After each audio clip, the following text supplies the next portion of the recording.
दोस्तों नमस्कार। दोस्तों इस वीडियो में हम बात कर रहे हैं एक ऐसे नाम की जो सिर्फ एक अभिनेता नहीं बल्कि हिंदी सिनेमा के लिए एक युग से कम नहीं थे।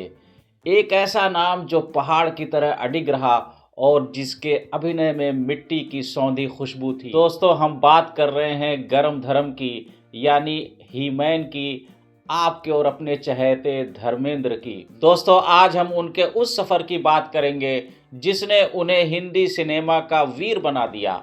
उनकी फिल्मों की बात करेंगे जिन्होंने हमें सिखाया कि हीरो सिर्फ पर्दे पर नहीं होता है बल्कि हर उस इंसान में होता है जो सच के लिए लड़ता है। उनके कैरियर में सैकड़ों रंग हैं, लेकिन आज हम 10 ऐसी फिल्मों के बारे में बात करेंगे जो बताती हैं कि धर्मेंद्र नाम हमेशा क्यों दमदार रहेगा। दोस्तों धर्मेंद्र का उदय एक ऐसे दौर में हुआ जब उन्हें अपनी क्षमता साबित करनी थी और उन्होंने इसकी शुरुआत की अपने सबसे दमदार परफॉर्मेंस से। सबसे पहले बात करते हैं उनकी फिल्म फूल और पत्थर की जो साल 1966 में रिलीज हुई। ये वो फिल्म थी जिसने धर्मेंद्र के भीतर के एंग्री यंग मैन को जन्म दिया। उन्होंने साबित किया कि उनके भीतर सिर्फ कोमलता नहीं बल्कि एक कठोर विद्रोही भी मौजूद है। एक ऐसा गैंगस्टर जो बाहर से तो पत्थर है मगर भीतर से फूल जैसा नरम भी है। दोस्तों और फिर आई 1969 यानी 1969 में उनकी फिल्म सत्यकाम। ये वो फिल्म है जहां उनका अभिनय शिखर को छूता है। ऋषिकेश मुखर्जी की इस क्लासिक में उन्होंने सत्यप्री का किरदार निभाया, एक ऐसा आदर्शवादी व्यक्ति जो जीवन के हर मोड़ पर सत्य की कसौटी पर खरा उतरने की प्रतिज्ञा लेता है।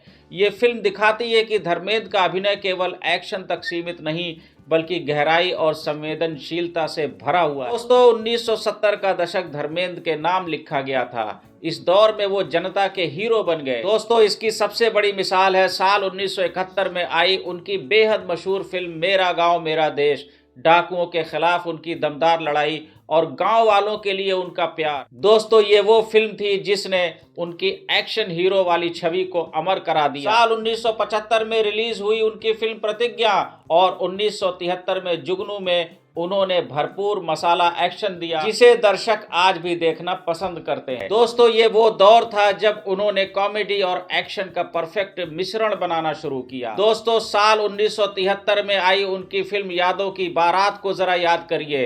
ये एक म्यूजिकल मास्टरपीस थी जिसने भाईचारे की कहानी को एक रोमांचक मोड़ दिया। और हाँ दोस्तों 1973 में ही उनकी एक और फिल्म रिलीज हुई जिसे ब्लैकमेल के नाम से जाना जाता है। इस थ्रिलर में उन्होंने दिखाया कि वो एक सस्पेंस कहानी के दबाव को भी कितनी सहजता से संभाल सकते हैं। और फिर आया एक ऐसा नाम जो आज भी भारत की सबसे महान फिल्मों में गिना जाता है, यानी कि साल 1975 में आई सबसे मशहूर फिल्म शोले।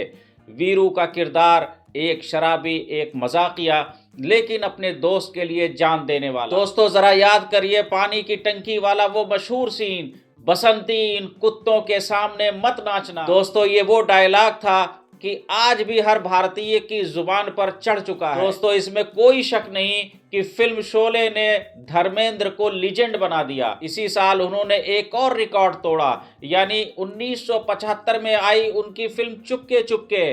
प्रोफेसर परिमल त्रिपाठी के रूप में उनका कॉमेडी टाइमिंग बेमिसाल था। एक ही साल में शोले जैसा एक्शन और फिल्म चुपके चुपके जैसी शुद्ध कॉमेडी देना, दोस्तों ये तो सिर्फ धर्मेंद्र ही कर सकते हैं। और दोस्तों अब बात करते हैं 1977 में रिलीज हुई उनकी फिल्म धर्मवीर की। ये फिल्म उनके भव्य व्यक्तित्व का प्रमाण थी। एक योद्धा, एक राजकुमार जो अन्याय के खिलाफ अपनी तलवार उठाता है। ये फिल्म उनके स्टारडम को एक शाही अंदाज देती है। दोस्तों धर्मेंद्र जी की ये नायाब फिल्में सिर्फ फिल्में ही नहीं हैं बल्कि हिंदी सिनेमा की वो विरासत हैं जो हमें बताती हैं कि एक अभिनेता अपनी मेहनत, अपनी सच्चाई और अपनी सादगी से कैसे अमर हो जाता है। दोस्तों वो पर्दे पर रोए, लड़े, हंसे और हमेशा अपने दिल से अभिनय किया।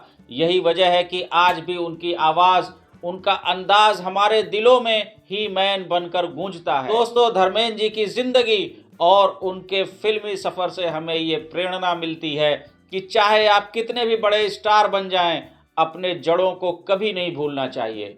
दोस्तों ये वीडियो आपको कैसा लगा? अगर पसंद आया है तो इसे लाइक करें, ज़्यादा से ज़्यादा शेयर करें। हमारे चैनल सल्लूज इन्फो मीडिया को अभी तक आपने सब्सक्राइब नहीं किया है तो इसे ज़रूर सब्सक्राइब कर लें। दोस्तों, इस वीडियो को आखिर तक देखने के लिए आपका बहुत बहुत शुक्रिया।